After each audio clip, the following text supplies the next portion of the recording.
Okay, so when you watch this, hopefully you also watch the rhythm guitar going on, and you could see that the chord progression was a very common, normal chord progression, kind of like the 50s type of thing, almost like the Ramones or something.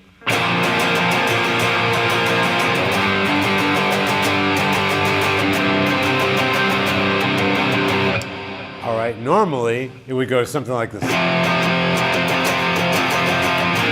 It would just repeat that simple chord progression over and over again, but that's where I put the key modulation. All right? And here is the key modulation. I want you to listen very closely. All right? The point of it is to do something completely alien from the original key that winds up in the new key. All right? So the new key, the part after the connector, is going to be D, which looks like this. Same progression, but different key.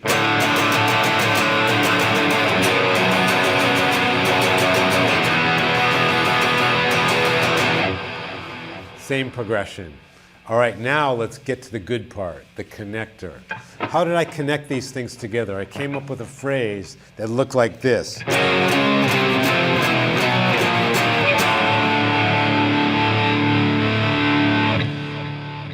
So now I'm playing solos the whole time. How do you follow a chord progression like that?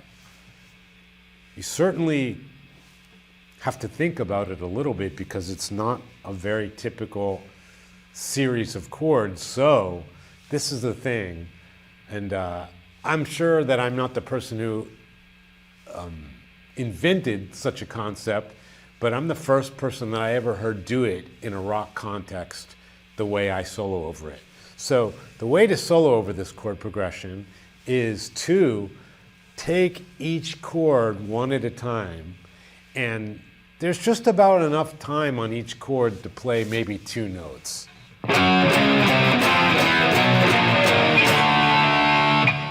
Taka taka taka taka taka taka taka taka tang. There's about that much to play. So let's take each chord one at a time, and let's find a way to follow those chords. You get 2 notes each, all right? And when you're creating these kind of things, you want them to sound random, but you also have to actually finger these things. So you want to think of things that you're able to finger while you're creating it. You don't want it to be totally impossible. So anyway, this is what I came up with this part. So for the first chord, which is F sharp, that's about as safe as you can get over an F sharp, right? And the next chord is C sharp. So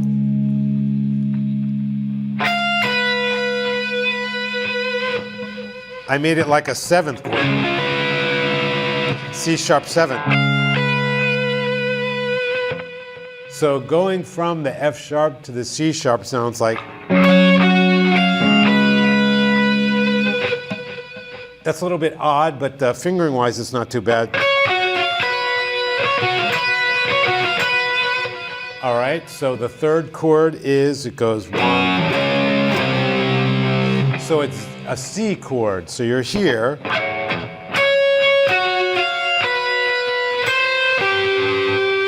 This is a safe way to follow C. So let's do those 3 chords in a row.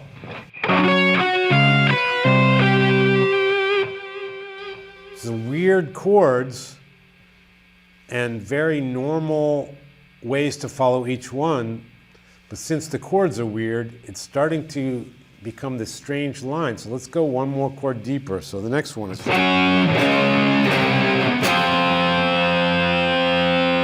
So that's an F chord right there. Play an F. So that's a nice interval. So 4 chords together right around that speed would sound like this.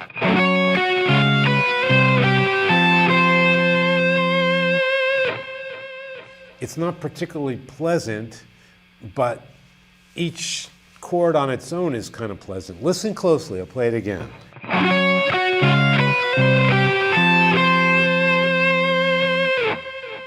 Starting to see where I'm going with this process? Let's go one more chord into it. So it's...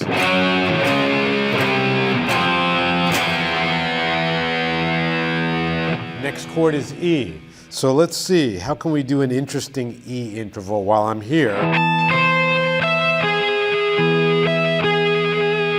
Oh, that's pretty easy. Since my fingers are here from the previous chord F, I'll just go for E.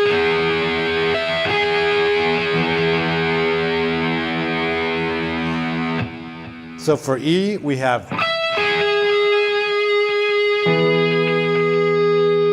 So slowly we play them all together again.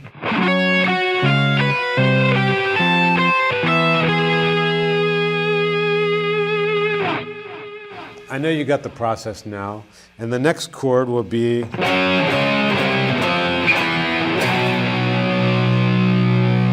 It's B, so how do we follow this?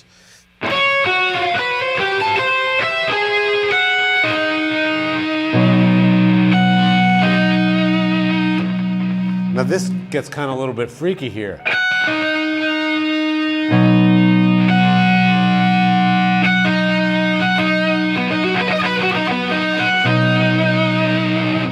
So it's just two notes out of a B chord, which is an E flat and an F sharp.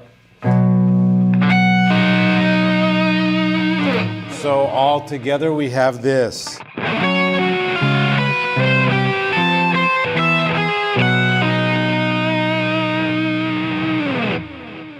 See where we're going? And what happens after that?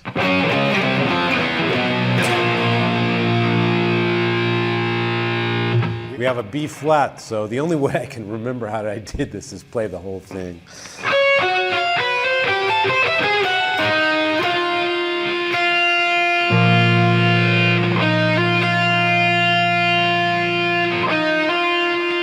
And now we're coming towards the end of the phrase, so I'm going to need to do something to get out of it to get into the next section. So I'm taking a little bit of liberties with the following the chords. So let's try the whole thing again slowly so you can see each chord and how they're each followed. And...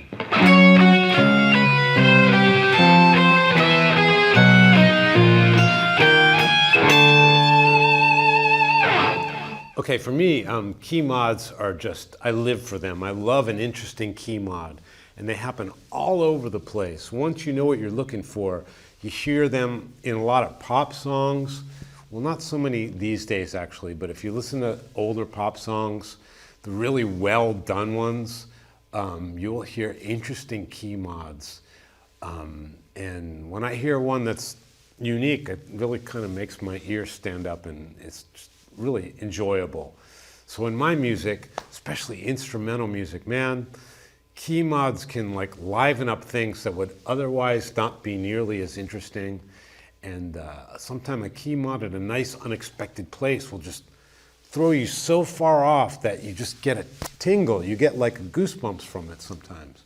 So the concept here was I had a chord progression.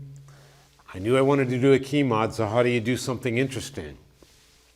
So I added this chord progression plus little notes following each one and this kind of crazy system, and it turned into a really, really nice key mod. So that's how you break down a part like this. I've never like explained this before because it's too complex.